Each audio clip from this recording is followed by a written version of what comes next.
Bonjour, toi qui m'écoutes. Le travail, plus qu'une nécessité, c'est le titre de la méditation du 3 mai.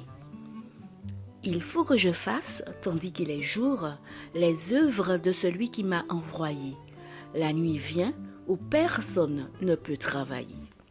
Jean 9, verset 4. Jésus voyait son travail comme une nécessité morale inspirée par Dieu, un droit noble et un devoir important. Contrairement à ce que certains prétendent, la Bible n'enseigne pas que le travail est une malédiction, le résultat d'une punition divine pour le péché de nos premiers parents.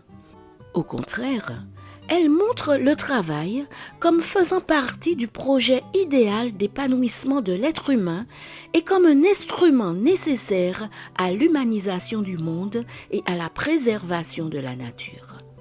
C'est pourquoi le travail existait déjà au temps d'Adam avant sa chute et existe encore dans les descriptions les plus idylliques de la terre renouvelée.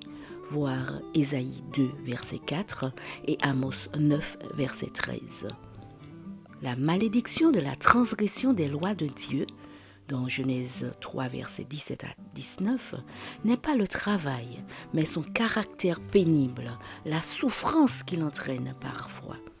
Nous, les êtres humains, n'avons pas besoin que quelqu'un nous maudisse pour transformer notre vie et celle de nos semblables en une vallée de larmes.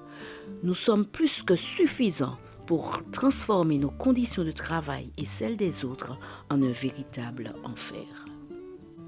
L'exemple de Jésus nous montre que tout travail accompli avec désintéressement et générosité au profit d'autrui peut être digne au point de participer par le service à une œuvre de rédemption. Les disciples de Jésus, dans leurs épîtres, développent une véritable théologie du travail comme un droit et un devoir.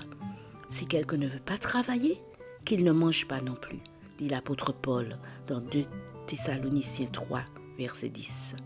Un travail adapté à chacun selon ses capacités, voir Ecclésiaste 9, verset 10, rémunéré par un juste salaire, voir 1 Timothée 5, verset 18 et Jacques 5, verset 4, et réalisé dans un esprit de coopération et de solidarité, dans Éphésiens 4, verset 28.